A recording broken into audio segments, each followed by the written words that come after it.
안녕하십니까? 문창선입니다.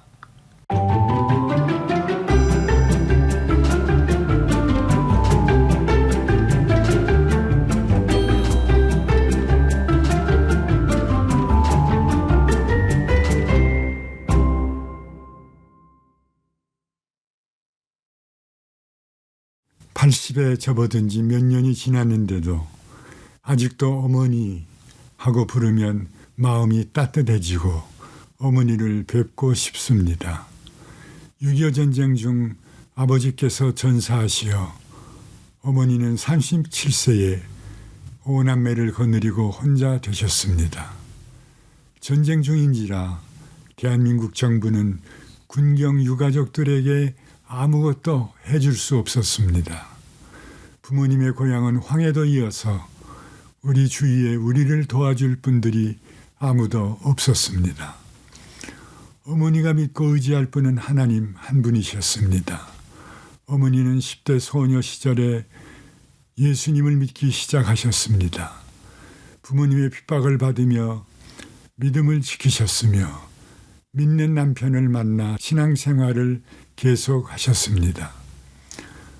어린 5남매를 거느리고 혼자 되셔 절망할 수밖에 없는 형편에 처했을 때 하나님은 어머니를 공격하는 낙심, 절망, 외로움 등을 거두어 가시고 대신 흔들리지 않는 믿음과 강한 의지력과 불변의 용기와 그리고 필요한 지혜를 어머니에게 주셨습니다.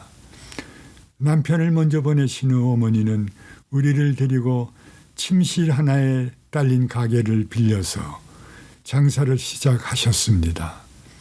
당시에는 5일마다 장날이 있었습니다. 우리가 살고 있던 굴에는 군청이 있는 면이었는데 사람들은 읍이라고 불렀습니다. 장날이 오면 몇몇 면에서 물건을 팔고 사려고 읍으로 사람들이 모여들었습니다.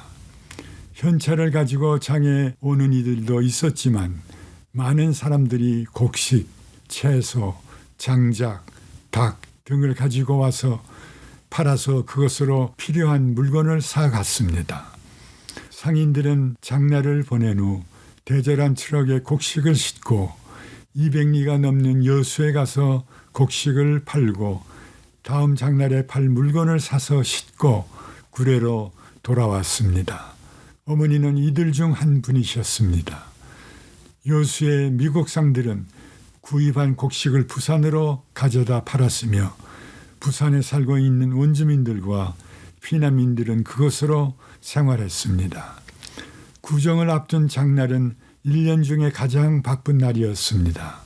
그래서 상인들은 사람들이 많이 찾는 품목을 많이 확보해 두었다가 팔았습니다. 어머니는 구정을 앞두고 곤경에 처한 적이 있으셨습니다. 몇 대 안 되는 트럭이 모두 주일에 여수에 간다고 했습니다. 구정을 앞둔 장날에 많이 팔려면 주일에 교회를 빠지고 여수에 다녀와야 했습니다. 어머니는 그동안 성수주의를 잘 했으니 과부가 주일 하루 빠져도 하나님이 봐주실 테지라고 생각해 보았습니다. 그런데 아니다. 빈손으로 시작한 나에게 많은 복을 주셨는데 여수에 가는 것을 포기하고 주의를 지켜야지라는 생각도 찾아왔습니다. 어머니는 여수에 가는 것을 포기하고 주일에 교회에 가서 마룻바닥에 엎드려 주여 하고 기도를 시작했는데 딸아 네가 나를 그렇게 믿고 사랑하느냐라는 음성이 들려온 것이 아니라 눈앞에 쌀가마가 왔다 갔다 했다고 합니다. 어머니는 대목장날에 가지고 있던 물건을 파셨습니다. 미국상들로부터 쌀을 힘껏 많이 구입하셨습니다. 음력 초 이튿날 어머니는 혼자 대절한 추럭에 쌀을 싣고 여수로 가셨습니다. 도착해 보니 상인들이 설을 지키느라고 쌀이 들어오지 않아 여수 바닥에 쌀이 떨어져 미국상들이 쌀이 들어오기를 기다리고 있었습니다. 하나님께서 지혜를 주셔서 어머니는 평소 거래하던 미국상을 돌아보고 가격을 제일 많이 주는 미국상에게 파셨다고 합니다. 어머니 말씀에 의하면 구정을 앞둔 장날에 벌지 못했던 것을 하나님께서 채워주셨다고 하셨습니다.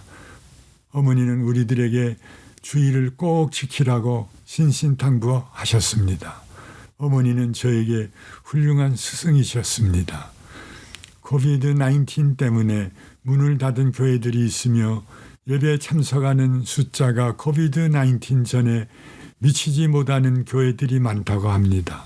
성경은 모이기를 패하는 어떤 사람들의 습관과 같이 하지 말고 오직 권하여 그날이 가까움을 볼수록 더욱 그리하자라고 말씀합니다.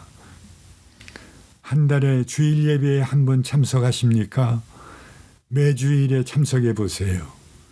한 주에 주일 예배에 한 번만 참석하십니까? 그 한 번에 새벽 예배나 또는 수요일 기도회에도 참석해 보세요. 당신의 신앙생활에 큰 도움이 될 것입니다. 큰 은혜를 체험하는 날이 반드시 있을 것입니다. 감사합니다.